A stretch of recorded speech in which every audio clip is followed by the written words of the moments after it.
introduce myself. So I'm Shiba, and I'm group leader of San Ramon, California Administrator Group.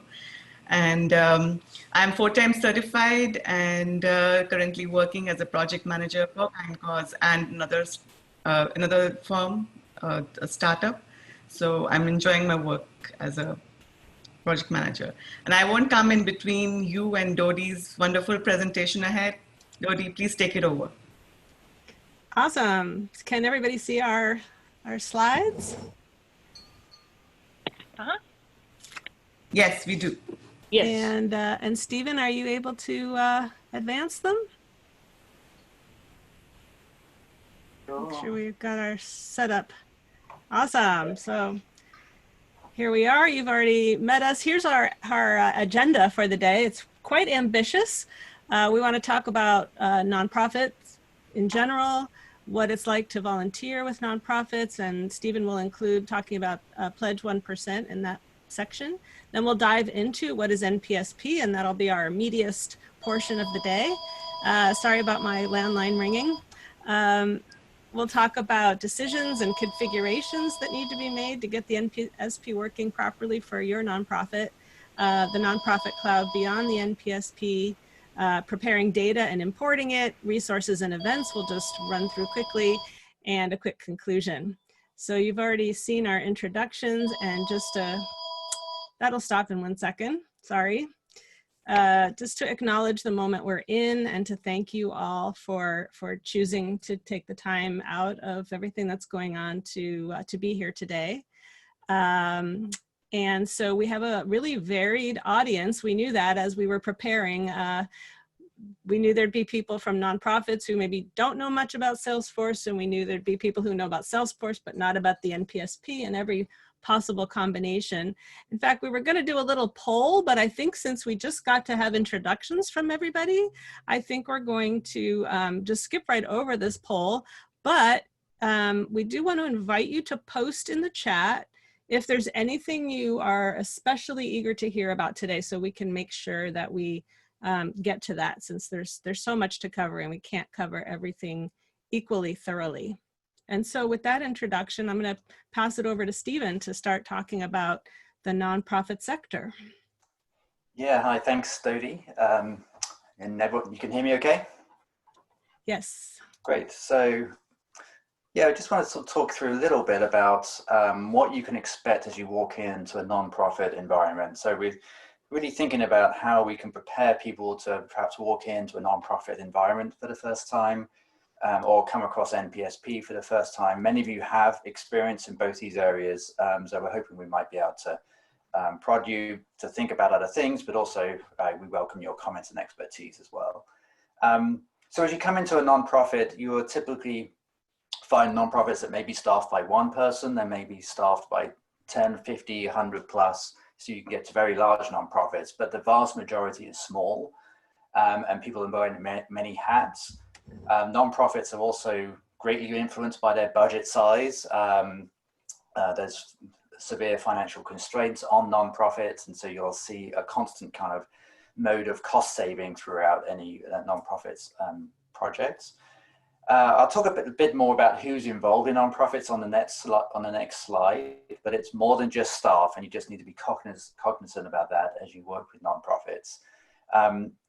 Jody will go into more later about the Salesforce licenses and the implementation, but a big part of what you will need to be doing in a nonprofit is teaching people how to use Salesforce, and as well as implementing it and leading them through that.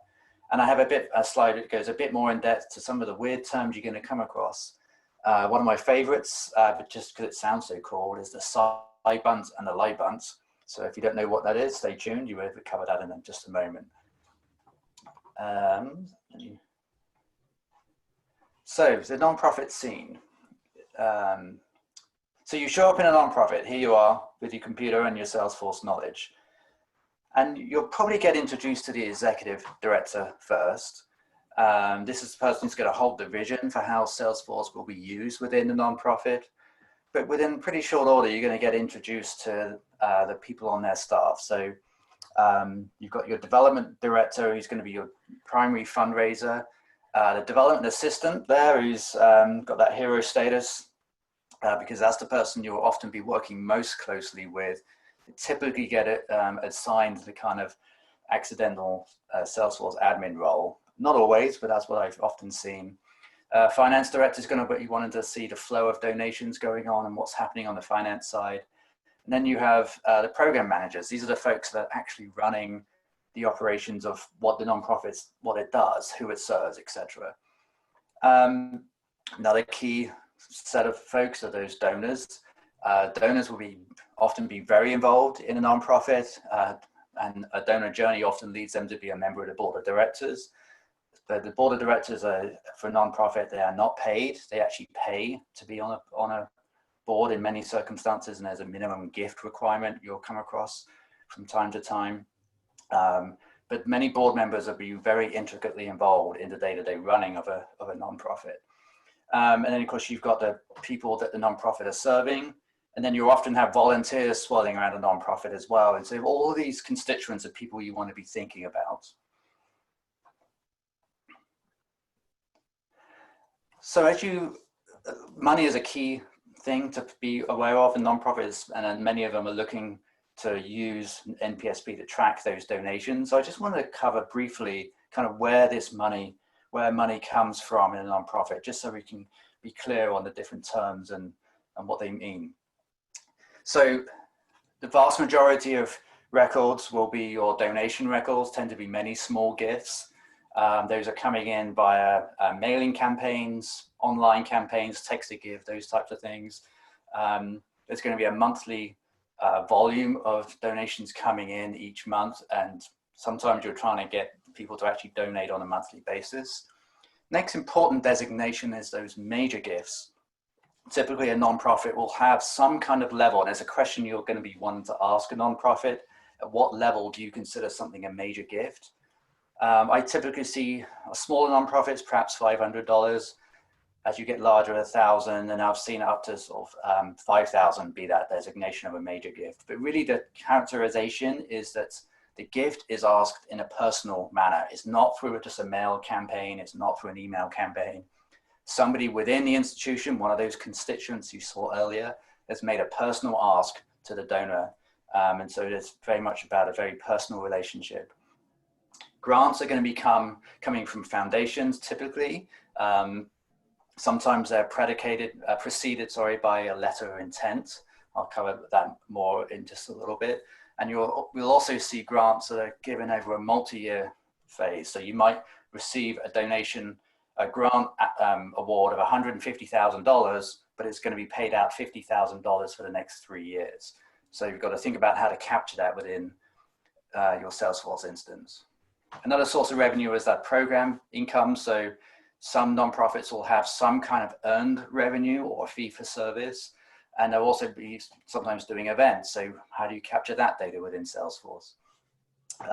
Government grants and contracts, those of course will come either at a local level through your local city grant application process. There's state councils and initiatives set up at the state level, and there's applications that nonprofits will put in to receive money from those entities. And of course, federal government, the area I'm familiar with within the arts is the National Endowment for the Arts. It's quite a prestigious thing to get one of those awards. And then corporate money. Sponsorships from a corporation looking to receive recognition for the donations that they're giving to you. And corporations also have different setups of how things are looking. I think we've just lost the presentation, Dodie. So sorry. Is it back now? Not yet. Let's see. I was trying to get to chat, and I got to chat, but I let's see here.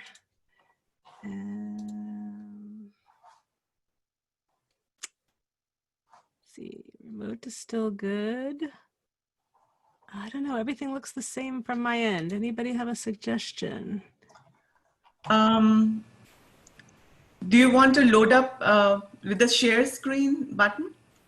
Do you have that? I think you just stopped sharing on Zoom. Did, yeah. Let me get back to bottom Zoom. of the screen, right in the center, green button says share screen. do you want me to share? I have it with me. That might be wise. Yeah, let's do that. Oh, hold on. You know what? Never mind. I got it. Okay. How's There you that? go. It's coming back. Perfect. Excellent. And can you control it, Stephen? Yes. Excellent. And so as you're talking, thinking of all these different types of revenue that are coming into your organization, this is actually going to be typically going to be different record types you're going to be capturing on the opportunity object. And I just one more comment on that last slide. The proportions are actually somewhat inaccurate that you see here for the amount of dollars coming into an organization. You'll see that the donations, major gifts, and grants and corporate money, which is all kind of donated revenue, can make up 70–75% of revenue that a nonprofit receives. And we'll talk about more corporate donations in a little bit, but it's about 5% of overall giving in the US. It's actually less than you would typically imagine. So that money is going to be coming to you via cash, via check, via credit card. We'll cover a little bit later the payment object, which captures that data. But I wanted to talk just a little bit about, from the perspective of an institution giving you money or a donor giving you money, why they're doing it, and a couple of the nuances that you're going to see. So a company or a major donor makes a donation and it comes into the nonprofit, and as a result, they receive a tax break for that. So they can take the amount of that donation and reduce the income from themselves when they report back to the government. So it can actually leave a little bit of a tax break. It provides that incentive. But there are times when a company or a donor has had a very successful year and they've come into a larger amount of money that they want to designate towards a nonprofit. So a company may have higher than expected revenue. They could be going through an IPO. And so you've got a large influx of cash coming into the organization. Or the donor may be thinking about their legacy and thinking about what will happen to their finances when they pass. And so at that point, there's a couple of vehicles that can be used to kind of go in between what happens now with the donor and how things can happen over time. And so one of those is a foundation. So an organization may set up a foundation, and a foundation has legal requirements under the law to give away 5% of their distribution every year. That 5% does include hiring staff, which may be part of the infrastructure of that particular foundation. And then the foundation also uses that 5% to give away grants to nonprofits, and there's a grant application process that folks will go through. And there's some famous foundations which you would have probably come across. The Donor Advised Fund is another vehicle which you hear a lot about. It's sometimes a little bit of a mystery, and the reason for that is because the Donor Advised Fund is, think of it like an account at yet another institution. So it's like having a checking account at Bank of America. Here you would have a Donor Advised Fund at a community foundation, or at another institution like Tides or the Silicon Valley Community Foundation, those kinds of things. So think of it like an investment fund. So you put your $1 million, whatever it is you're putting into your Donor Advised Fund. The institution then manages that money, they invest it so it grows over time. And then you as a donor can advise that institution where to give that money over time. So you may put $1 million in there and then give it away over a 10-year period. You do have to give it away eventually, but there's no restrictions on who you give it to or what pace you give it away. And there's actually no requirement for you to report who you're giving that money to, which provides some of that kind of obscurity around what is exactly happening with donor advised funds. But there is now quite a sizable amount of money sitting in those donor advised funds. If I have my note, I do have a quick note on how much that is. So I can't find that, but I'll keep moving along. And then the last piece is another entity you'll come across quite often, which is the .org. So Salesforce.org, Google.org, Box.org. So what are they exactly? And really, it's actually just a branding name. because it can be different. It can mean different things. It's not a designation per se. So a .org may be a division of a company and maybe a department. It may be a completely separate entity in and of itself. It may be a foundation that the company has set up. It could be any of these things that you've described. So box.org, that is a department of 3 folks. The money is put into a donor advised fund and then they distribute from there, but it's just a branding name. Salesforce.org was its own company. Salesforce recently acquired Salesforce. Salesforce.com recently acquired Salesforce.org. And so what are some of the things that are unique about nonprofits? Dude, what's with the notch? There. Took a while to come in. So just be cognizant that each nonprofit is unique, and you're going to be wanting to ask questions about who their donors are, how they give to you, who the members are, what kind of grants they're receiving, how are they managing the programs that they're covering? Is there a case management requirement that you think they're going to need? How are they going to use the campaign objects? So lots of questions for you to ask, and this slide is really just to prompt that. So a couple of quick slides and some terminology. I'll go through these relatively quickly, but we wanted to leave this for you in the deck. Matching gifts versus matching grants. A matching gift will be a gift given to match something, like a corporation may match a gift for you. So if you work at Salesforce and you give $100 to a nonprofit, Salesforce will also kick in $100 and they will match it. And there's usually a cap on what they will match. A matching grant is a donor coming to you and saying, I'm going to give you $50,000 if you can raise an additional $50,000. And so it's like a challenge for the nonprofit to try and match it. Here's that SciBunt and LIBunt. It's simply an acronym. Last year, but unfortunately not this year. Some year, but unfortunately not this year.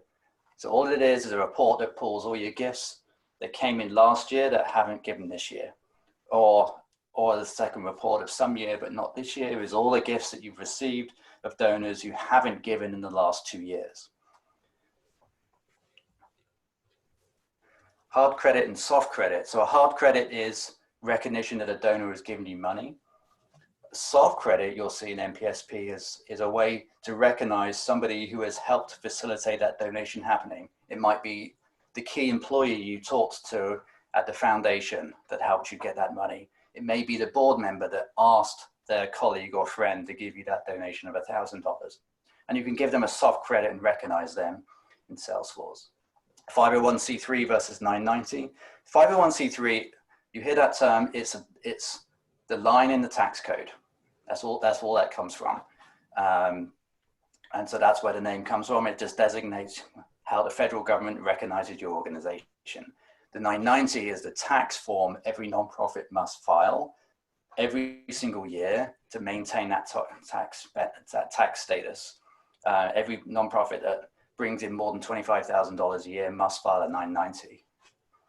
Touch point versus moves management. When you're talking with donors, you'll hear nonprofit professionals talk about a touch point with a donor. It's simply a call, an email, some kind of interaction with the donor. You're going to be capturing that in your activity stream in Salesforce. And moves management is thinking about how you move a donor from point A to point B. How do you move them from a $50 donor to a $200 donor? How do you move them to be giving you once a year to giving onto a monthly basis?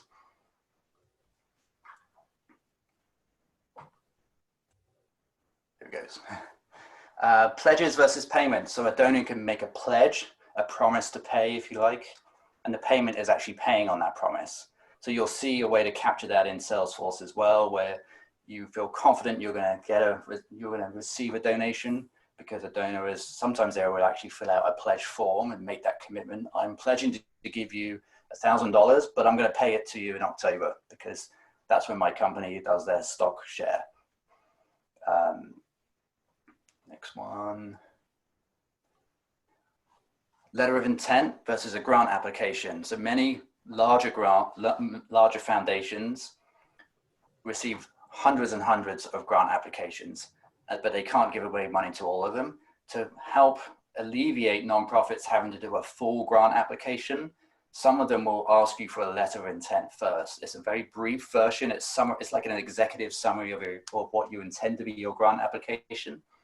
And you can submit that, less work for the nonprofit. The foundation can look at all of those more efficiently and say, okay, these 100 fall into the category of the types of things we want to support. So we're going to invite them to do a full grant application. A planned gift versus a bequest. A planned gift program is where you approach a donor and ask them, are you planning to support us in the long term? So it's a conversation you have with the donor when they're alive to say, what would you like to do to support us as part of your legacy? The bequest is the gift that actually comes to you when the donor passes and the will is executed. Capital campaign versus endowment. So a capital campaign, you will hear that term, which is when an organization is looking to make a major investment in some way, and they will have a drive to raise the money, and that's the capital campaign, to raise that money in order to initiate that particular project. Typically you see this with, we want to build a new building. We want to expand to Europe, or there's some major initiative and we need a big influx of cash, and we're going to make a capital campaign in place to do that. An endowment is where that money will often live. Sometimes an organization will build an endowment so they can then earn money off of the revenue from that.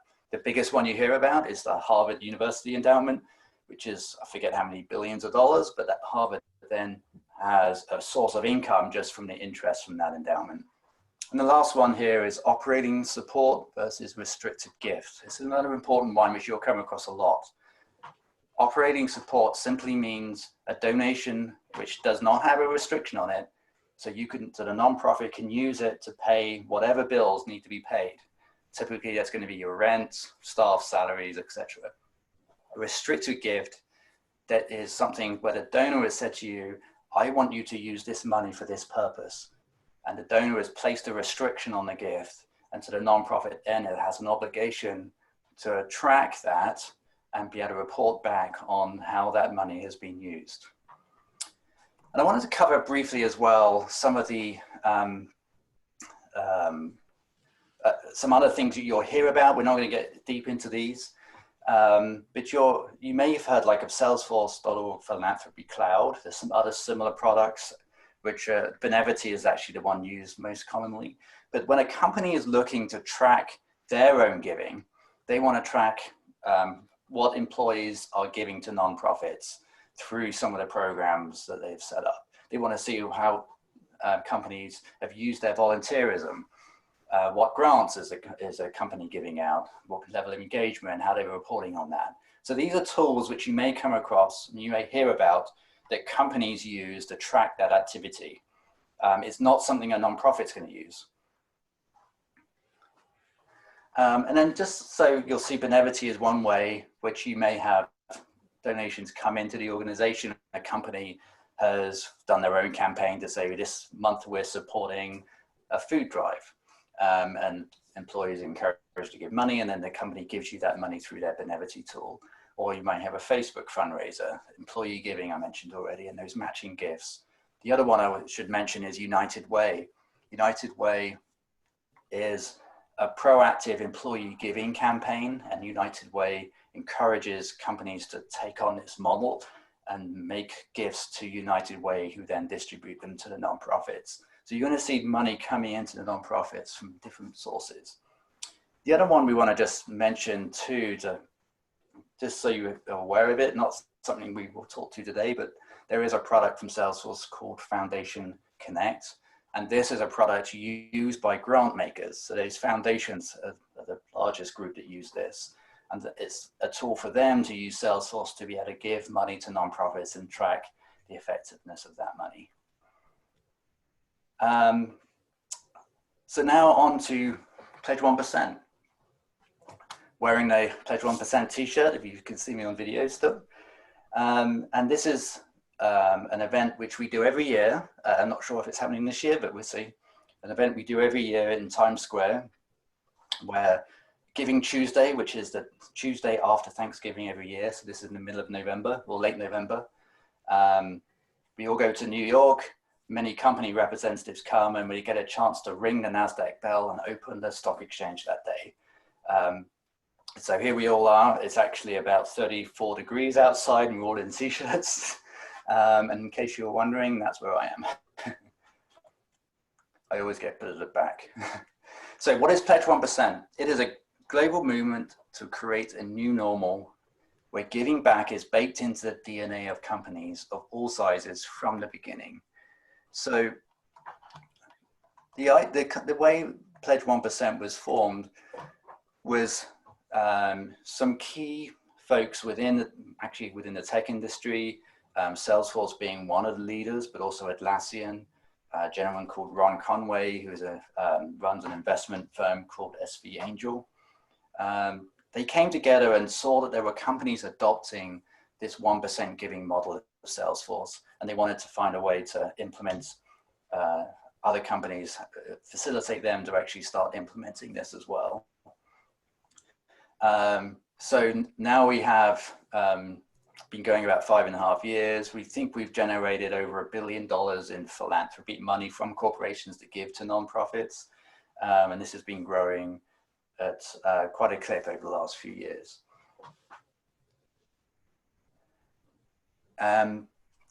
So when a company becomes a Pledge 1% company, what they are doing is making a commitment to their company to give to nonprofits. So you will see there's 4 main pledge types. The profits pledge is the one which we think of companies giving money to a nonprofit. But this is actually saying 1% of your profit every year is what you're committing to giving. But you also see companies giving their product, and Dodie will talk more about how Salesforce does that. Most common is to see companies give time, so employees are given a certain number of hours each year they can support a nonprofit. And then the equity piece is when a company goes through IPO or is acquired.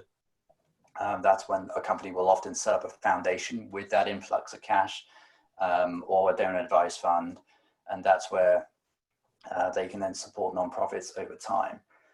So this is approximate. Companies will select multiple pledge types, but the most common one we see is time, because it's felt like it's the easiest one to implement in some ways. And we're now at the point where we have 11,000 companies all across the world. About half of them are in the US. We have a strong showing in Australia, which is because Atlassian is based there, and they're a huge supporter of Pledge 1% also. Conscious of time, so I'm going to keep pushing through. This slide is just some of the companies that are Pledge 1% companies. I'll let you peruse that later.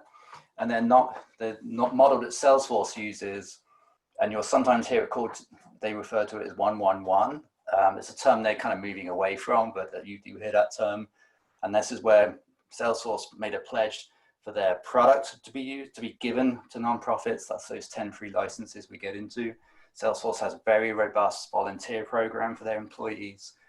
And they've also pledged 1% of their equity. So when they went public, Salesforce.org was established at that point. So they could then continue that work and support nonprofits. So I see a bunch of stuff in the chat. Do we, I don't know, on a time check, Dodie, if we want to get into any of these or push forward and address them later? I'm afraid to look in the chat because I can't see what's in there. Actually, I can see what's in there coming forward because I've dialed into the meeting as a separate user on my phone, but it doesn't show me the past chat. I think it's people want to know about community implementations for nonprofits.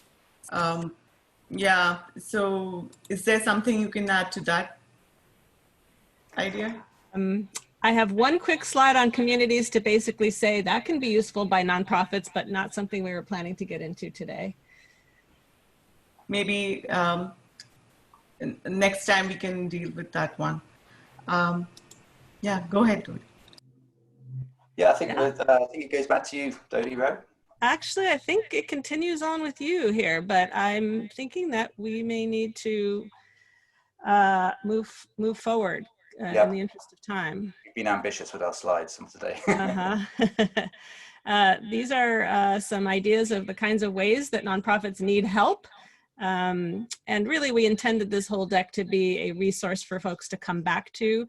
We knew we couldn't cover everything in depth, so this is all here for you. But there are 3 different ways for you to install the NPSP.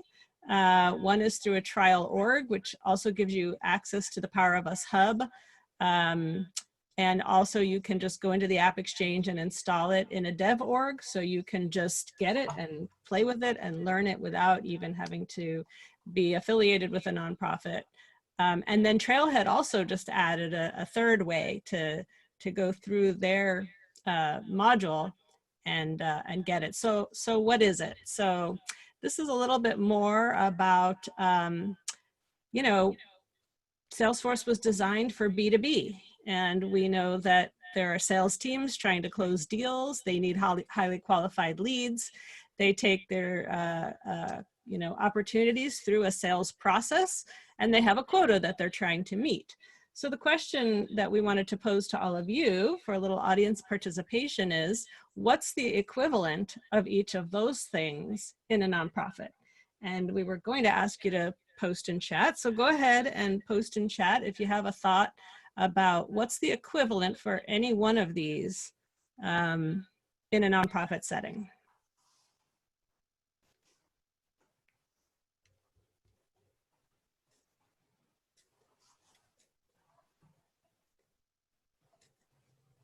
So sales is the B2B side. What would be the equivalent in a nonprofit of a sale? Donations, that's what I was thinking of. Sales process is campaign. That's an interesting thought. Grants, right. Grants is pretty different, and donations, right. Right, volunteers, we need to manage volunteers. These are, so we're kind of mixing what's the same and what's different here. Good thinking. Other thoughts? Households, exactly, right. We're going to sell not to businesses, but to human beings in a more personal way. And those people might be living together. They might be spouses or partners or children or uncles or all those kinds of relationships that we need to keep track of. We have clients to think about, participants to think about. Great. Good. So let me show you what we kind of came up with for this. So the equivalent to qualifying leads is sort of this half of the circle, right? We're going to identify prospective donors. We're going to go ahead and qualify them, and we're going to cultivate them. The equivalent of a sales team might be the staff and the boards who are responsible for raising the money. Let's see, the equivalent of a sales quota might be a fundraising goal. And we've all seen these thermometers out and about in the community. The equivalent of the sales process, again, is that donor retention cycle. It's, well, finishing getting the donation, but once you get that donation, you want to keep nurturing and cultivating those donors so that they will continue to help the organization. And then on top of all of that, nonprofits often want to manage their actual program offerings on Salesforce, and that's the beauty of Salesforce, is that it allows you to build out whatever you need. So, you know, Salesforce is a CRM. That is their stock ticker symbol, CRM. And they initially, for B2B, the C means customer. But in a nonprofit setting, it becomes like the constituent. And as Stephen showed on his cute slide with all the cast of characters that are involved in a nonprofit, they're all referred to as constituents. So we're talking, instead of about customer relationship management, we're talking about constituent relationship management. And of course, there's lots of communication that happens to constituents beyond, you know, what's typically done in a B2B setting, which would be mostly phone and email. We also are going to mail them snail mail. We're going to have newsletters potentially. We have an annual report potentially that goes out. We might be inviting them to events and all the other ways that a nonprofit may interact with their constituents. And then we're not just worried about, you know, getting the sale to the point of a commitment to buy, which is sort of the end of the sales cycle. But we are very involved with, you know, actually recording the money that's coming in. And that's that, that cartoon character that Stephen showed on his initial slide of the donor data entry person who has that important task. And Salesforce needs to be configured for the unique needs of the nonprofit to handle all of that. So quick history of the NPSP, because from the beginning, Salesforce was giving away Salesforce licenses to nonprofits, and people were trying to grapple with this issue of how do we sort of tweak and bend the Salesforce, which is designed for B2B, to work for nonprofits. And it was community sourced, and they started with a version 1 back in 2008, went on to version 2, eventually version 3, which is the main release version that we are currently on. Along the way, another company called Round Corner developed their own product called NGO Connect. And that was actually my first exposure to Salesforce for a nonprofit, was an NGOC implementation. Salesforce bought up Round Corner and for a little while was offering NGOC as their main nonprofit offering, but they returned to the NPSP and changed the name in 2016 from Nonprofit Starter Pack to Nonprofit Success Pack. And that causes a lot of questions and confusion, but it's really just a brand name change. They just switched one S word for another S word. So we kept the NPSP acronym, but went from starter to success and kept that word pack in there, which I'll talk about in a minute. I think is unfortunate a little bit. And right along that time, we got levels and engagement plans, which we'll touch on a little bit more. Then it became a cloud, the nonprofit cloud, which includes the NPSP plus some other offerings, which I'll also cover later. And as Stephen mentioned, last year, Salesforce acquired Salesforce.org, and we're still sort of seeing how that's all going to shake out. So there are many, many nonprofit and also education customers. As of last year, 40,000 and growing all the time. So what is the NPSP? Here's a definition I pulled off the web from Salesforce that says it's a customized version of Salesforce and that there are 10 free subscriptions available to nonprofits. So those two things often get conflated, and one of the things I want to really point out is that those are two different, separate, and related, potentially related things. Another definition of Salesforce for the more technical people out there is that it's an open source, BSD licensed for the legally minded folks out there, package. And it lives on GitHub, and there's a code repository. So if you're interested in seeing the real behind the scenes of how the NPSP is built, you can go out there and access that. And for end users and admins, we see that it adds objects, fields, an NPSP settings menu, and automation to a standard Salesforce Enterprise Edition installation. Or for those of us just wanting to learn it, it can be installed into a developer version of Salesforce. So any qualified nonprofit can apply for and receive 10 free Salesforce licenses. Period, stop. 10 free Salesforce licenses. And for many small nonprofits, that's plenty. They may have 2 people using Salesforce or 3 people using Salesforce. So in effect, in that sense, Salesforce is free. But I'll talk a lot more about how getting what you need out of Salesforce is not free. Then the nonprofit needs to choose whether the nonprofit success pack is right for them. A nonprofit could get those 10 free licenses and decide that they're going to custom build their own solution, especially if they are not primarily using Salesforce for constituent management and donation management. They may not need the nonprofit success pack. So I like to really try to drive home that these are two separate things often used together, but not necessarily. So hopefully most people on this call know that the three main core Salesforce objects are accounts, contacts, and opportunities. And those are the core objects upon which the NPSP is built. Yes, Salesforce allows you to customize these labels to change the names to something that's more familiar and comfortable for a nonprofit. But I have some cautions and warnings about that, which hopefully I'll get to a little bit later. Again, we're trying to fit a B2B solution into the nonprofit setting, and there are some compromises to be made, choice points to be made around that. So the first big change that installing the NPSP gives you is the NPSP settings menu. And for those of you who are Salesforce admins and know about the setup menu in Salesforce, this is like the nonprofit additional setup menu called NPSP settings. And each one of these represents a decision point in configuring Salesforce NPSP to work for the nonprofit. So there's decisions to make about people or constituents.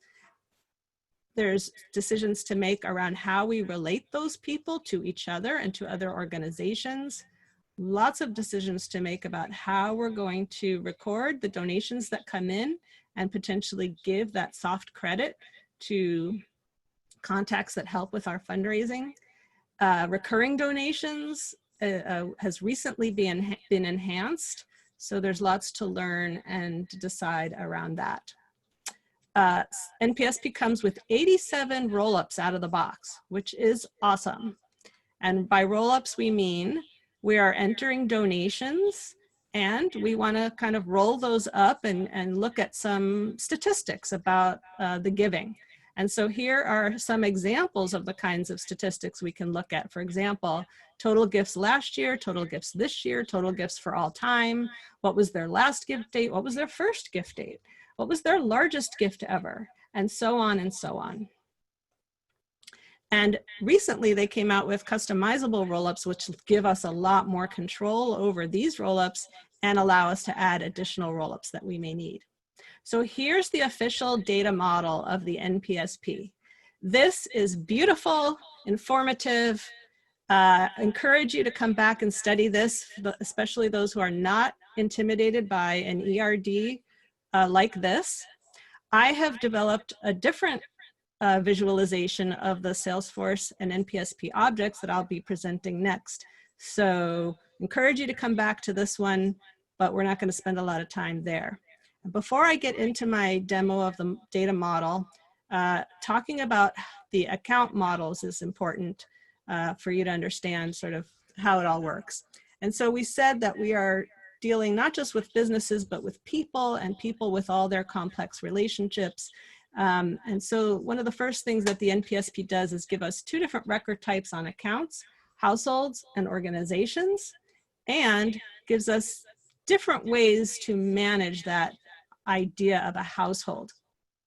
A long time ago, there was a household model, not to be confused with the household account model. Very close terminology, very different approaches. You may go into a nonprofit that's had Salesforce for a really long time. They may have remnants of the household model lying around, or they may still be on the household model. And if it's not working well for them to take advantage of all the NPSP features, it may be time to migrate them to the new and improved household account model. And there are also two other models that have been offered, the one-to-one account model and the bucket model. These are not recommended, but you may find people are still using one of those models. And again, if it's not working well for them, they may wish to migrate their data to the household account model, but that is not a small undertaking. So just to be aware. If you're starting a brand new implementation of NPSP, you most likely want to go with this household account model, which is the recommended model. And so a strict household account model, I should have the word account in here, says that all of your contact people are going to be in a household. and then you have all your organizations, your contacts are not directly attached to the organization, but we can use the affiliation object to affiliate contacts to their organizations. You will find that many nonprofits, either because they didn't know better or because it was too difficult to transition to a strict model, or because it works for them, have what we would call a hybrid model. And that means some of the contacts are directly attached to the organization accounts. And that's a subject to dive deeper into another day. So we're going to spend about 5 minutes here on this visualization of the NPSP data model, and I hope it will be helpful. These are some of the standard Salesforce objects that the NPSP is built on top of. Again, we have the accounts, the contacts, the opportunities, and heavily used is also campaigns and campaign members, although sometimes I have found that nonprofits are using the campaign member object to create lists of people. Sometimes that is a good use of campaign member object, is to make lists of people. But sometimes there could be a better way to do what they're trying to achieve. So that's something to take a look at if you're helping a nonprofit. Of course, we have tasks and events, which can be attached to almost any object, and that a nonprofit may or may not be using, or may not know that they can use to track those touch points that Stephen mentioned earlier. I don't have visualized on here Chatter, and Chatter is another tool that a nonprofit may or may not know about, may or may not choose to utilize to make notes about contacts with or issues around opportunities, contacts, accounts, leads, etc. So helping a nonprofit decide how are you going to use Chatter, how are you going to use tasks and events is one job that someone can help with.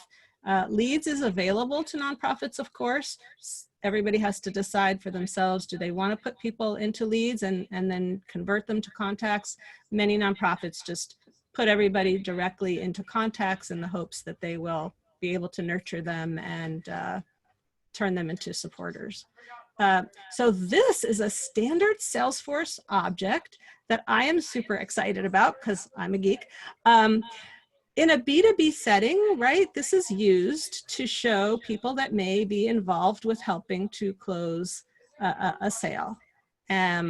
We may have an opportunity that's attached to a certain business that we're trying to sell into.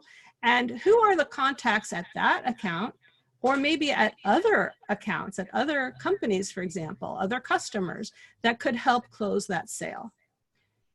And so in a nonprofit setting, we use the object in that same way. We say, who might be involved with helping us get that donation? But beyond just noting who those people are, we have the opportunity to give soft credit to those people through this object. More on that in a moment. So now we install on top of these standard Salesforce objects, the NPSP. And it comes with that NPSP settings menu. And you're going to see that menu twirl, that little box twirl, for each part of this data model that is impacted by a setting in the NPSP settings. And for those who know the NPSP as well or better than I do, Delgish, let me know if you see anything here that's incorrect or missing, because this is the very first time I'm presenting this to a group. So let's go. Here comes the NPSP. First thing we get is that record type I mentioned earlier that divides accounts into households and organizations.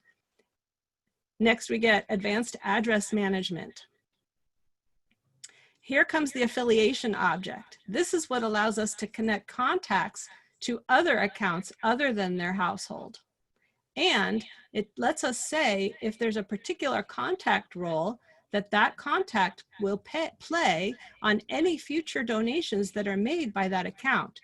So this dotted line is showing that if this is set up and a new donation comes in and is connected to a contact via this affiliation, that contact role will automatically get created and that soft credit can be given to that contact. Another cool object that the NPSP adds is the relationship object. This allows us to connect contacts to other contacts. And again, we can specify a related opportunity contact role so that we're saying if a donation is made by this contact, always give a soft credit to this other contact. Then comes the customizable roll-ups, which we talked about a little bit earlier. And that allows us to say, based on those contact roles, on those opportunities, how much money has been raised by people by helping to fundraise or by influencing the gift. Or maybe it's really their money and they're giving it through another vehicle like a donor advised fund. Now here come the payment object, which Stephen mentioned earlier. We can set that up so that and by default, payments are automatically created every time you create an opportunity. The nonprofit organization may or may not want or need that functionality. It may be necessary to turn that customization off, that automation off, and just manually create payments for the donations that you actually need to track separately as payments. General accounting units can be set up in its own object, and we can set things up in the NPSP settings again to automatically give those GAU allocations, or we can manually give those GAU allocations, and that's an accounting issue. That helps us track restricted versus unrestricted gifts and other kinds of accounting units that we want to delineate. We can give a partial soft credit to a contact for part of a donation. We can give another account soft credit for a donation. We can have enhanced recurring donations, which touches on lots of the objects. Grants management is baked into the NPSP. We get a deliverables object that lets us track what we have to provide to someone who's given us a grant. And I believe finally we have the levels and engagement plans, which is connected to tasks. And we can use levels to segment our donors based on any of the information we have on them in Salesforce. And based on their level, we can kick off an engagement plan, which sets up a series of tasks that helps us with that moves management. Gift entry is new and improved, helps us get those donations into Salesforce properly, and the NPSP data import, which Stephen will talk about more later. So this is one way to visualize the NPSP. I hope that's helpful. I'm interested in any feedback you might have on this visualization. And of course, a big task for the nonprofit is thanking the donors properly, appropriately, sending it to the right address, addressed to the right person via email or via snail mail. So we just covered lots of donation stuff and lots of donor cultivation stuff. There's some other stuff that comes with the NPSP, including a set of reports and dashboards, the data importer and gift entry we talked about, the NPSP settings menu, bulk processes. There's a health check that you can run right away and periodically to let you know how things are looking in your NPSP org.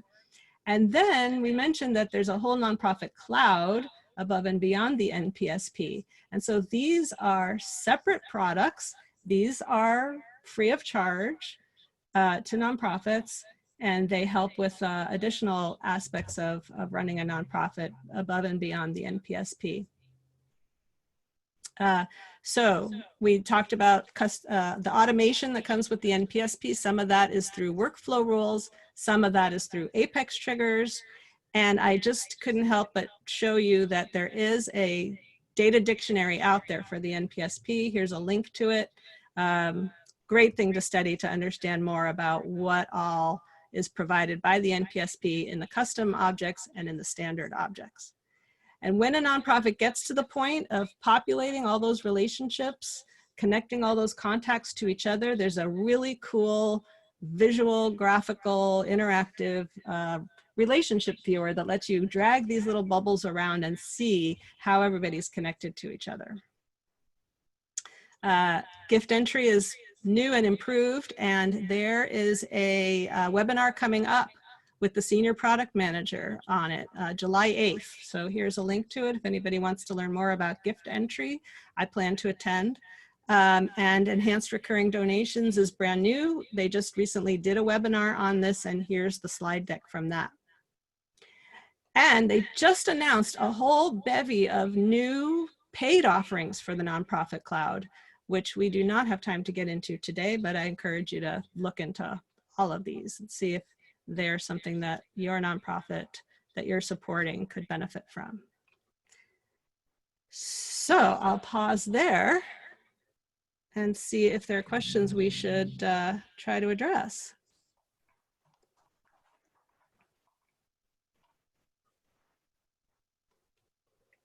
Oh, hi, Dodie. This is Christina. Hi, Christina. Hi. Have a question on your slide of NPSP features and nonprofit cloud apps. On the right-hand side, you mentioned of several new offerings.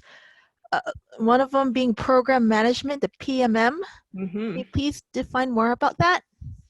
I can't go into a lot of detail, but you know, remember on our seesaw slide when we said above and beyond constituent management and donor management, a nonprofit may want to actually manage their program on Salesforce, whatever they do, if they, you know, adopt out dogs or place actually run their program, you know, using Salesforce to manage that data. So the nonprofit cloud has just released this product to help with all of that, and it may or may not be a good fit for the particular nonprofit you're serving. And then this one here, the case management, that's a paid, actually this should not be on this slide because the program management is free, but case management is paid, and case management depends upon program management.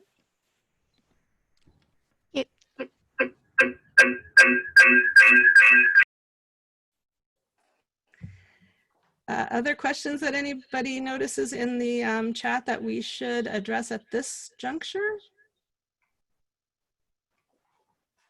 Yeah, Jody or maybe Steven both can like answer on this question. A long time back, I was looking and researching on this 10 free licenses for Salesforce. And one of the things was like, because of this, like, will they go away in the future? Or it'll be continuous. For example, a nonprofit were to go and implement a Salesforce with NPSP model, and later on Salesforce starts charging them in the future. Any kind of, or there's like a no plans. And there was a kind of, and why did Salesforce org was acquired by Salesforce? Just like wondering like why that will happen. Yeah, that's the technicality about why it was required is really about, it was more about the way Salesforce needs to report that activity through their own tax reporting process, etc. So it was a business decision, and just is what was ultimately driving that.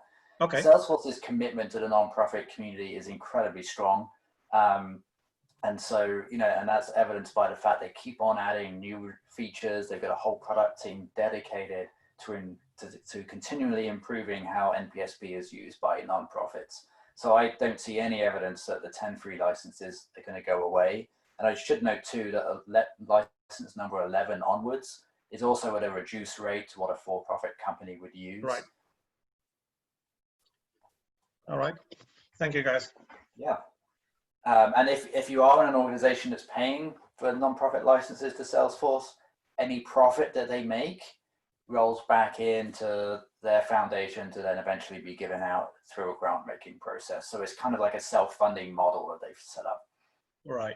And also, Stephen, you mentioned on the 1% pledge, a lot of a lot of companies are trying to devote their time, giving back time. So like, how does your 1% pledge, do you like coordinate with other nonprofits, or they go on their own, or they just sign up a kind of, so what do you exactly do as a 1% pledge? Because you're collecting the money, you collect $1 billion. Like, yeah, how do you disperse it out to the nonprofits? It's one of the things that people often come to that assumption that Pledge 1% is collecting money from companies. We are not. Okay. Pledge 1% is really, the mission is really twofold. It's to be evangelists for the 1% model. So to tell companies there is a way for you to embed philanthropy into your business model. And number two is to help companies in that journey to start setting it up. So we spend a lot of time giving companies resources to help them figure that out. but it's the company makes a decision to be a 1% pledge company, and then they implement how they're going to do that themselves, and they choose nonprofits they want to support and support them directly. So technically, you're not involved in any kind of audit process. So they're doing on their own. You're just giving them resources as to how to go about it, kind of thing. Yeah. And then our company would then sign up with you, so that you keep a track of which company is doing that pledge, and they just do a self-reporting kind of concept. We do, yep, and that's a big part of my role is managing that data flow in our own Salesforce instance as to what companies have signed up, where they are in their journey and receiving our resources. Right, got it. All right, thanks, Steven. Should we press on? Hello. One other question, sorry, somebody was jumping in. Hello, I have a question. Yeah.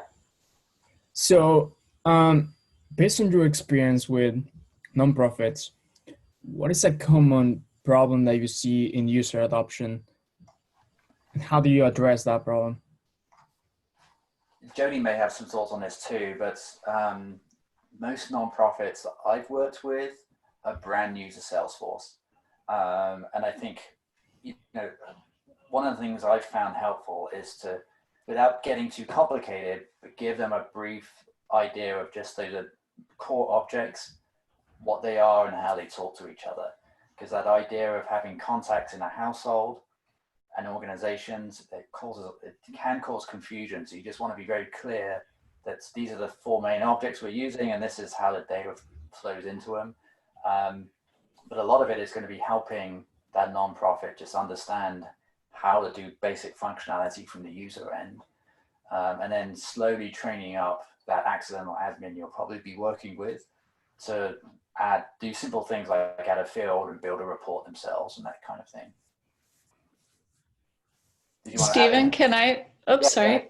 Go ahead, just from someone who has been on the user side of nonprofits, I would just add to that I think a lot of people know that the idea of the data that's in the system, or if it's not in Salesforce, it doesn't exist. And I think from a user adoption standpoint, one of the biggest parts is not only, what is this and why are we doing it? And, sort of the shiny thing that is Salesforce, but making sure people understand how important it is to actually put their data in Salesforce. That's a really good and point. That's been a huge challenge from my experience. I've heard the mantra, some nonprofits that have really gone all in, which I love it when they do this. If they have this mantra, if it's not in Salesforce, it never happened. And that's saying, if you had a call with a donor and you didn't log it in Salesforce, we're assuming you didn't call the donor. You've got to log it in Salesforce. We got to use that as our source of record for our data. So it's really managing your constituents from every direction. So yeah, thank you, Leah.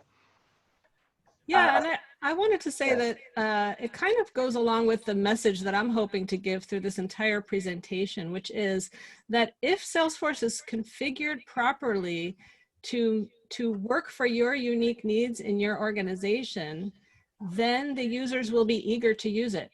But if it's not configured properly and you can't get out of it the information, then nobody believes that it doesn't exist if it's not in Salesforce, and they do better with their spreadsheet, right? So it's coming in and saying, oh, you're not using it, you're keeping track in your spreadsheet. Why? What can we do in Salesforce to make this work better? And as soon as it works better, in my experience, people are, ready and eager to adopt it. So we wanted to cover just a couple of other quick topics, and then we'll certainly have more questions at the end. So we just wanted to talk through a little bit about how to extend beyond Salesforce. And Jody, would you mind just getting us on to slide 67? Yeah, how about if I just super fast show what's here so people can come back to it. This is sort of arguing to be careful what you customize. Household naming is a choice, how you're going to customize that.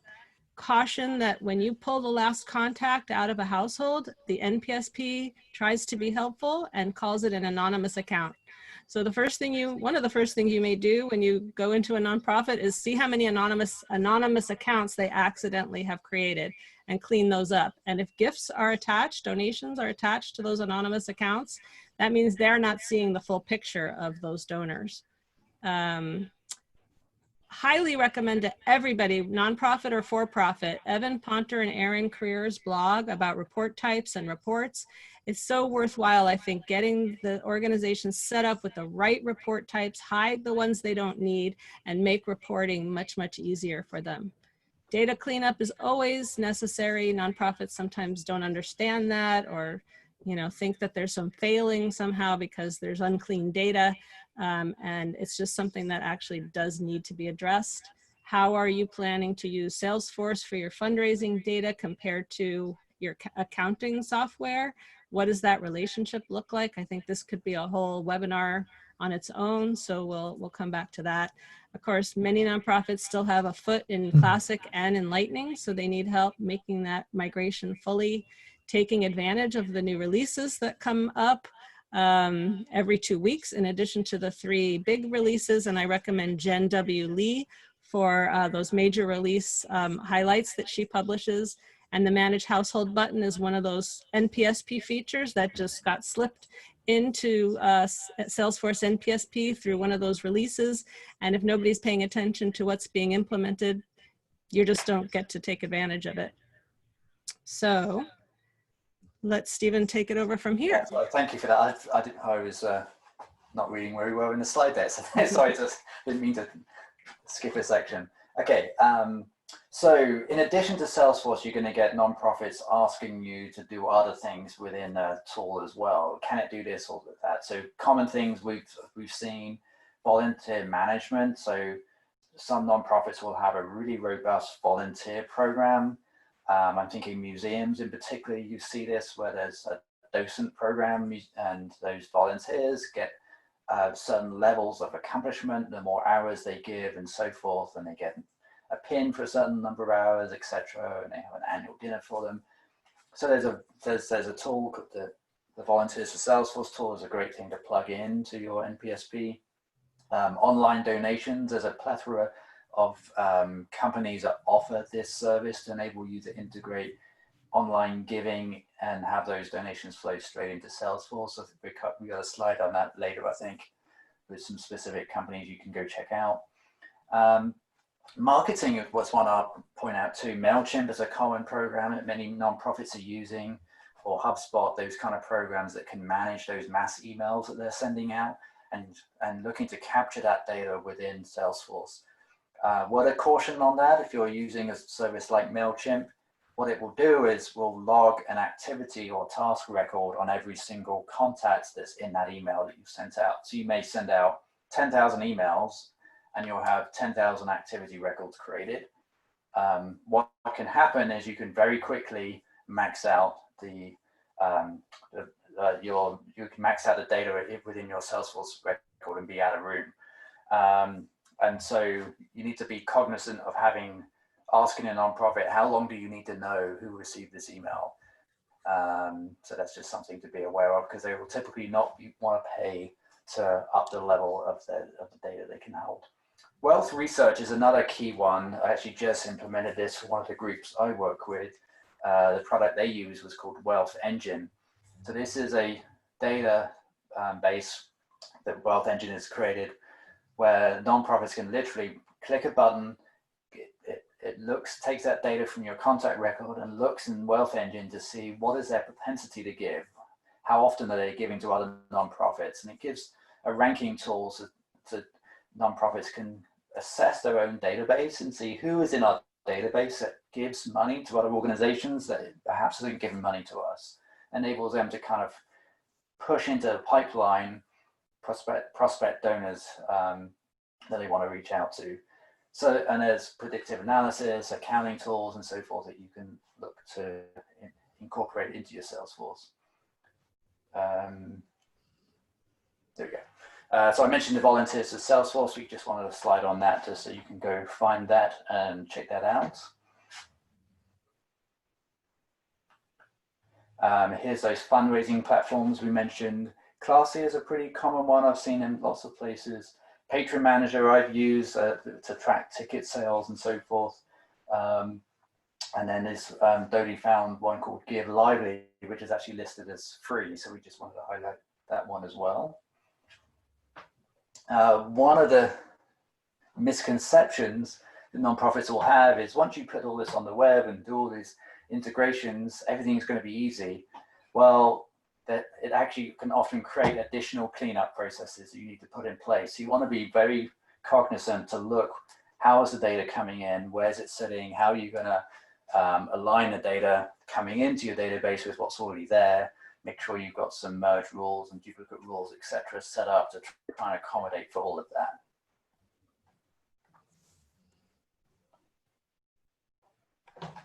So the community cloud, and you know, Dale Gish actually made a comment on this earlier in the chat, and I might invite you at the end of this section, Dale, to see if you have any other comments on this, because I know you've implemented it in lots of other places. But the community cloud is where nonprofits may be thinking about, how can I get our constituent base, the people that we're serving, how do I give them a chance to log into a platform and manage their own profile and see how they're interacting with the organization, perhaps see their own data, their own donation history and those kinds of things. So the community licenses can be a way to do that, but it can soon get expensive. And so I know Dale's got more experience on that. I hope you don't mind you putting me on the spot, Dale, to do that in a little bit. I'm trying to advance here. Okay. I think, did I miss a slide? I skipped over one slide. I'm advancing this through my phone. There we go. Yeah. So just a note here that, you know, go look on the App Exchange to see what other products could be logged into, put into your Salesforce instance through a managed package. Congo is one that's very popular for helping create reports or a donor profile and just print it out of Salesforce. That's often a requirement that nonprofits have.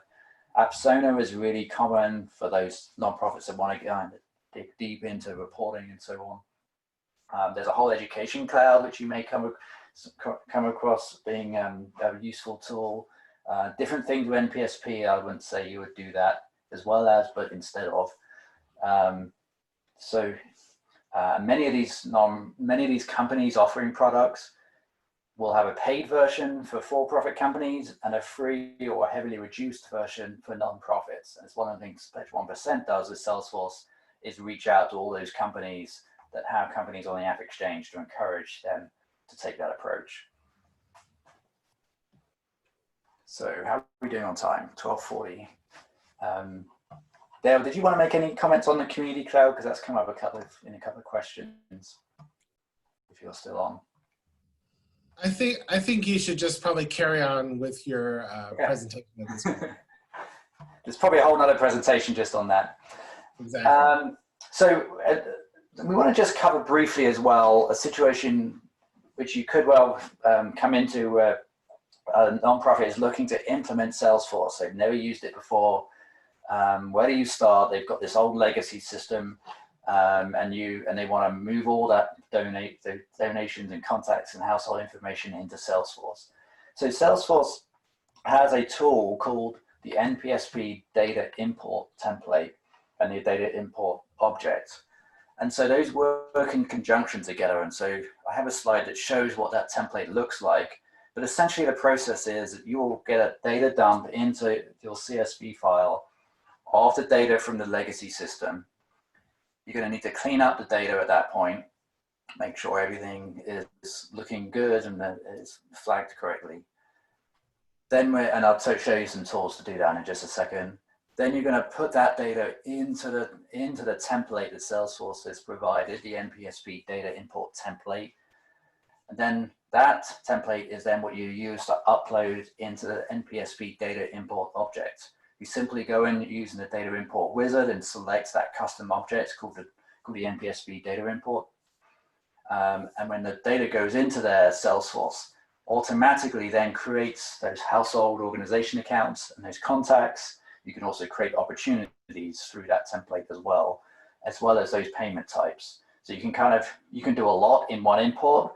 There is some recommendation to actually break it down a little, which we'll cover in just a second. So, I've got a couple of slides just to leave with you, but just, if you're involved in a project like this, you're going to want to get very familiar with lots of different functions. either in Google Sheets, which is what I have here, or Excel if you're dealing with large volumes of data. So Excel can handle it a little better. One tip I also found is that Firefox will handle Google Sheets, but large volumes of data in Google Sheets better than Google Chrome does. It actually brings more into the UI. So that's just one tip there. So here's, knowing how many cells you've got, how many characters you've got in a cell. The trim function comes across a lot where you've got that trailing space. Capitalization, you want to be sure to be able to have a way to clean those up en masse. Try to make advance. Did I skip one? Jodie, it's getting very slow for some reason. I just want to maybe you can help me along here. I want to do more advanced formulas. There we go. One which I've just put some here, which I go to all the time. I have these saved in a note file just because I always use them. You've got a list of companies, you've got the email address, but you want to just grab that domain out of the email. So there's a formula to enable you to do that. Or you've got a URL and you want to get them all cleaned up. So some of them have HTTP at the front, some of them don't, some of them may have a sort of a backslash and some other information. So this formula here will actually clean all that up and just leave you with the domain. And then switching from European date formats to US date formats, where the month and the day are switched around. In Europe, it's day, month, year. In the US, it's month, day, year. Never quite understood why, but you're going to want to be able to get those cleaned up. And then these two are absolutely critical to know, which is VLOOKUP and index. They work in a similar way, but VLOOKUP, if you're not familiar with this, go check it out because you're going to be using it a lot. Maybe I use it most commonly to append a Salesforce account ID to an existing list of new data that I'm bringing in. I've got all my accounts set up, and now I want to bring in all the opportunities, but I want to be able to append that account ID to every opportunity so it knows who it belongs to. Index match does exactly the same thing, but enables you to go to look left as well as to look right on your reference table. So as you get into the details of that, that will make more sense to you. Now, the tool I use all the time is removing duplicates. Very often, like I had a project pulling data out of Razor's Edge, and it was creating duplicate records for many of the note records. And this was a great tool just to remove all of those duplicates, identify them, review them, and move on. So that's AbleBits is a tool that I've used, but there's function in Excel as well to do this. The next one is, here's what the file looks like, the import file. So Salesforce has this object, has this CSV file with these headers. And as you can see here on the left, you've got contact 1, and on the right, you've got contact 2. And so just to zoom in a little, you'll see that you've got essentially the Wilcox family. There's 4 members of the family, but to get them all together, you have to set up the data with contact 2 assigning itself to contact 1. So here you're going to have 4 contact records created under one household name called the Wilcox household. So you've got Jane, Dan, Ali, and Sam. The 4 contacts will get created into the Wilcox household, and then Jane Wilcox will be designated as the primary contact in that household. And there's another way you could do this. If you have household accounts set up already for some reason and you want to add people into it, then you're going to be grabbing that account ID. And you're typically going to be doing that using a VLOOKUP formula to find that appropriate account ID. And then just a note here that once you've got your households, contacts, and opportunities set up, there's probably more work to do. The nonprofits may want to bring over their legacy payment data, the soft credit data, those allocations, campaigns that they've done in the past, notes as well. So there's could be multiple imports that happen over time. And there's some other things too. There could be custom objects you're going to be creating to capture elements of data that they have, and those relationships between the contacts, the contact-to-contact relationships that Jodie mentioned in her data model. So we want to reference this useful post from David Offner, where he actually walks through some examples of how he's done this. He definitely recommends kind of breaking it out, not to try to use everything available to you in that NPSP data model, the template that they provide to you, because it's going to get too complicated if you try and do everything in one import. But just break it out into the organizations and contacts first, and then your donations, and then other things. Okay, I think this is you, Jody. All right, so super quick to run through these. These are definitely to come back to. There's lots of great NPSP documentation, and this is not a case of, you know, plug it in, try it for a while, see how it works. It's really worth reading the documentation that talks about how and why things were given to you this way in the NPSP, what those decision points are. There's tons of stuff more all the time on Trailhead, which is, of course, Salesforce's online free training platform, and they're adding more nonprofit related stuff all the time. There's this excellent series of videos. They're super short, all under 3 minutes. My only caution about them is that they are big on how easy everything is to do. And yes, these settings are simple to set, but they don't talk about the decision process that goes into choosing those settings. So we hopefully all know that there's a whole Trailblazer community for Salesforce, and there's also a version for nonprofits, and it's private to nonprofits. If you sign up for a 30-day trial of the NPSP, you do get access to the Power of Us Hub. If you are working at a nonprofit, you can use your Salesforce login for the nonprofit to log into the Power of Us Hub. And there you have all the stuff that you would expect, the answers, the conversations, the ideas that people are submitting, articles, all kinds of great stuff. But if you don't have access to the hub, in the regular Trailblazer community, there is a nonprofits using Salesforce group that you can check out. It used to be in real life, we have nonprofit user groups. San Francisco has one. And now the meetings are virtual, just like this one. So check out the San Francisco nonprofit user group or any of these other nonprofit user groups. Gordon Lee leads our San Francisco group. And then periodically they have a community sprint. And if you want to get involved in the future direction of the NPSP, whether it's the code itself or documentation or those videos, it all comes out of these sprints. We used to be able to have these NPSP days, and Ryan and Katie and others go around all around the world, getting people together for a full day unconference to network and talk about the NPSP. I got to attend in 2017, so there's my little cameo appearance. I stole Stephen's ring. So Ryan Ozimek from Soapbox Engage publishes a weekly sort of key takeaways from the Power of Us Hub. These are just links that take you into the hub, so you need a hub login in order to go ahead and access those conversations. But if you have access to the hub, I highly recommend subscribing to his. And then we have a nonprofit cloud consultant certification that's pretty new. There's an official study guide, of course, and there's a trail mix.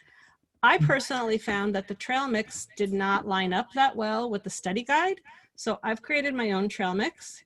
Here's the link to it. You're all welcome to use that. Go ahead and log in and follow it, and then you can easily access it in the future. I also have a spreadsheet where I have lots of resources that I used when I studied for that certification exam, and the link is down there. There are lots of partners that specialize in helping nonprofits. And Dale, Dale's is on here somewhere. It's hard to pick them out of this blur, but you see it, Dale? Here's Swift River. Here's Cloud. Little one down in the right-hand corner. Here we are, Dayspring. These are all potential employers, also for those of us who are looking to be admins and developers in a consulting firm. And then the Salesforce Pro Bono program is something that's part of Salesforce's Pledge 1%. If you can define, if the nonprofit can define a 20-hour, well-contained, defined project, you can submit that to Salesforce. If they approve it, they'll put it out to the employees, and the employees can sign up to get paired with a nonprofit to help with a project. And so in conclusion, while Salesforce does give 10 free licenses and the NPSP for free to nonprofits, it really turns out to not be free if you're talking about making it do everything you need it to do. The question about adoption was a good one, and the question about what does it actually end up costing is a good one.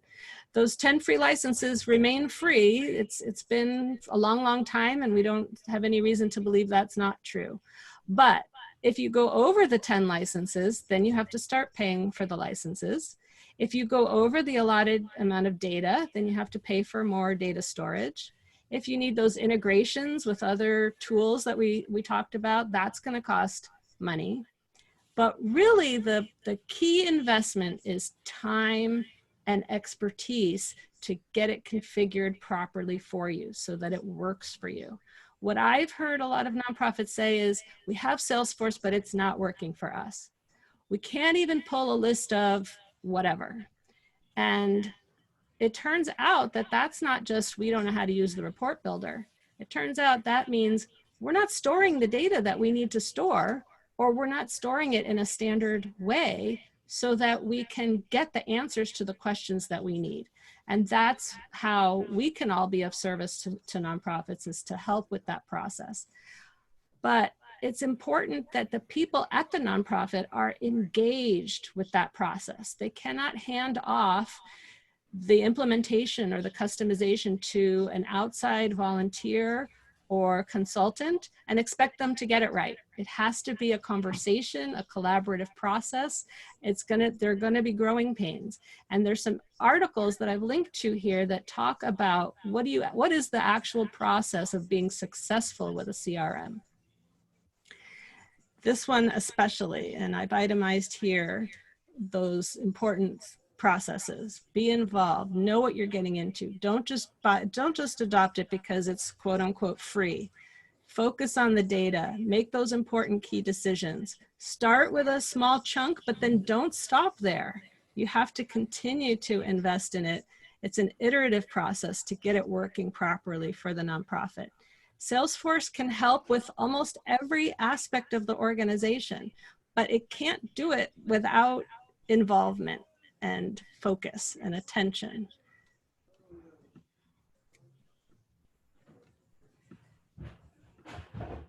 Of course, there are individual Salesforce admins, consultants, and small firms available for hire to help nonprofits.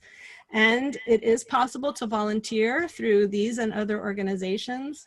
But in conclusion, I mainly want to emphasize that a nonprofit needs to be involved with the analysis and decision-making. They should have somebody on site, on staff, who becomes knowledgeable to make these kinds of decisions and to drive the work of the volunteers and the consultants. We need to train our users, document, document, document. If a volunteer comes in or a consultant comes in and configures something for you and then leaves without documenting what they've done, it's just trouble. And know that it's an iterative process to get it working. This is an older video, but still worthwhile. We don't have time to show it today, but take a look if you're interested in seeing more of how nonprofits can be successful with the NPSP. Thank you so much for your attention. And we have 3 minutes left. Incredible, Dodi, amazing. So yeah, awesome. Does anyone have any questions, last minute questions from Dodi? Oh, I did want to answer Nadine's question in case anybody else wonders, and maybe it hasn't been thoroughly answered here, but you do, in order to use that relationship viewer, you need to reveal the button on contacts. So that may be hidden in your NPSP. You need to bring that up onto the page layout. And then when you're on a contact, you just click that relationship viewer and it pops up for you. Thank you. Thank you, Dodi. This is Nadine. I did do that. Dale had pointed that out to me in the chat, and I've never seen it's there. It's been all along in that list. I've never used it. I said, oh my gosh. So yeah, I'm super excited to bring that back to my team on Monday morning. Great. There was one question. What are the favorite ways to document? Well, we should plug Elements, right? There's a couple of approaches. I mean, if some nonprofits may be using knowledge, so that's going to be Salesforce's way to document processes. It's not going to be common in small organizations. I found a real practical way is just to use a Google Doc, and I actually just turn a Google Doc into a web document. You just save as and put it as a web document, and I just put that as an additional tab within Salesforce and just link to the URL of that doc. And what I like about it, it provides a way for anyone within the organization to document how they do a process. How do you manage when a contact passes away? What do you do on the record? Or when a contact moves address, where do you make that change? And it'll allow your accidental admin to add documentation pretty easily. There's many ways that you could document things. Also, I guess I could put a plug in for Spec-It. They offer free licenses to nonprofit now, so that's another source tool you can use for documentation. I like it to the fact that you can even say who the SME is for a particular field. They can say why this field was here. You can go really deep with the documentation with Spec-It. That's great. Thank you. It's a women-owned business. What's that tool again, Cynthia? I didn't get the spell. Spec-It, S-P-E-K-I-T. Okay, got it. And of course, Elements Cloud, Ian Gotts's tool is another one to take a look at. Stephen, Dottie?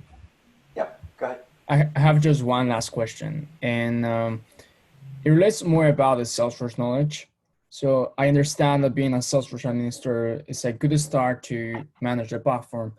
But in your experience with nonprofits, what is another area of knowledge where you can help organizations manage their data better or implement new features, things like that?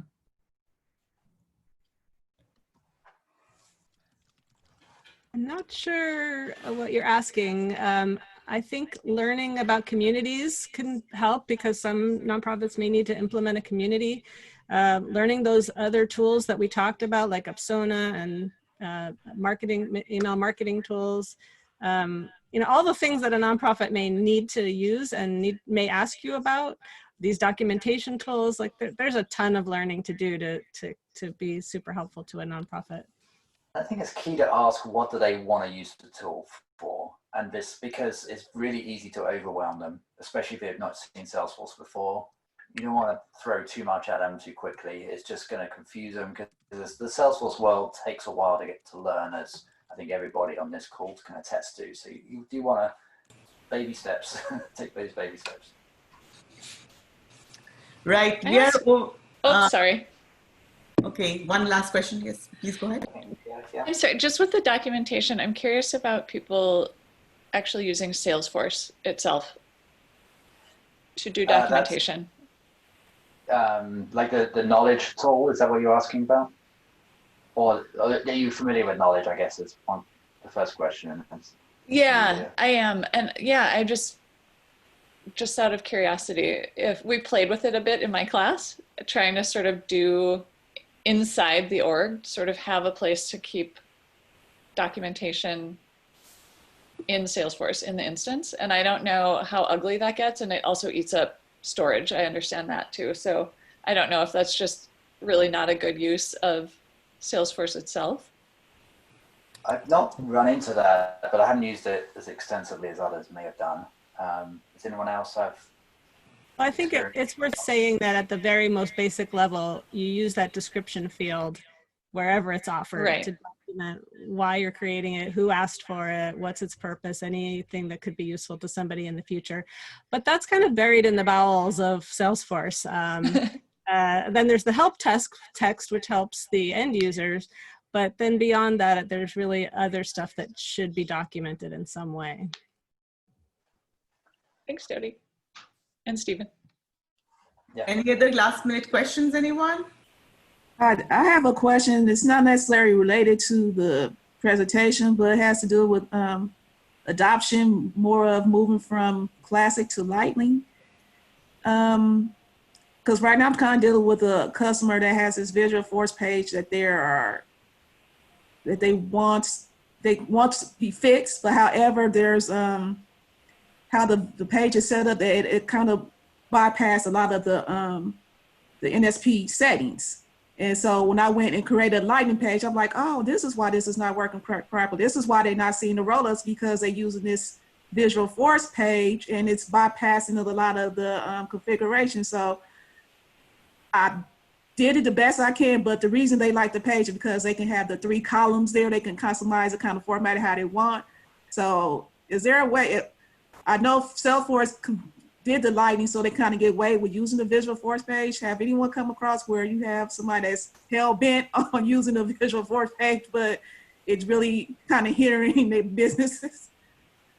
I'm trying to figure out how to get across, how to tell, you don't need this damn page is the reason why you can't do your business practically. I understand the issue. I haven't run into that, but maybe others on the call have run into that problem.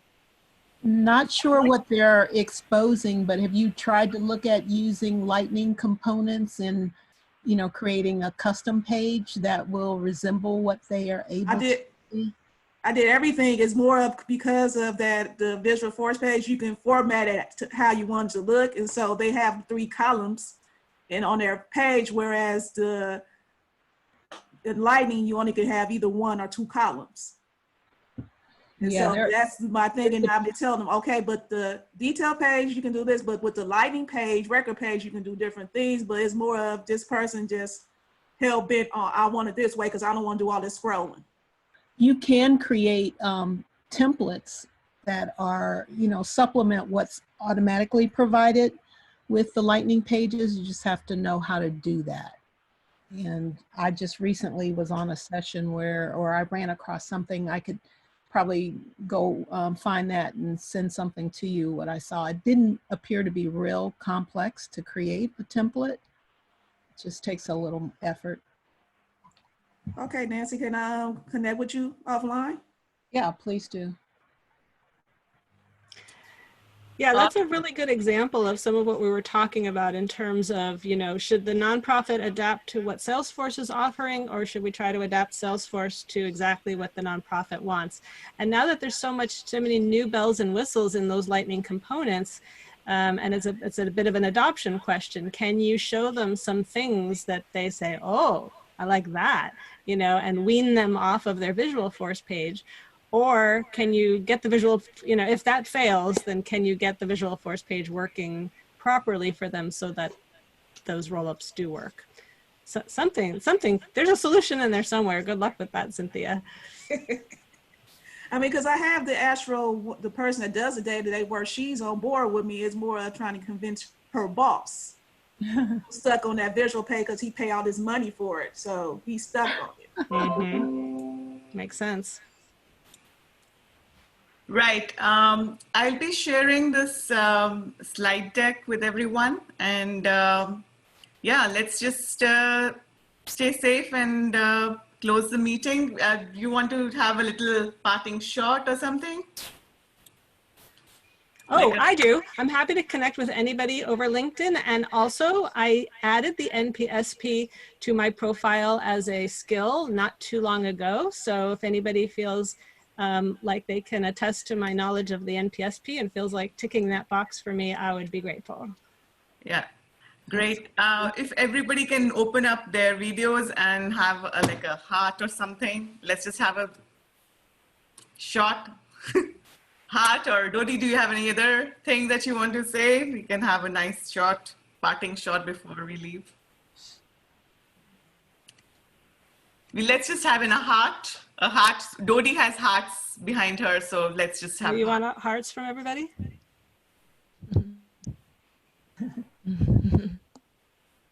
Everybody ready? 1, 2, go. Awesome. Thank you, Sheba. And thank you, everybody. Thank you, everybody. Have a good rest of your Jody and weekend. Stephen, for excellent session, and thanks everyone for participating. Yeah, thank you guys. Thank you, guys. Thank you. Bye-bye. Thank you. Bye.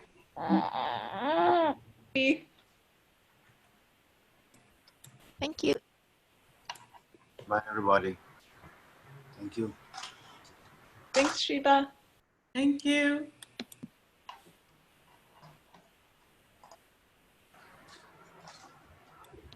Nice to see you guys.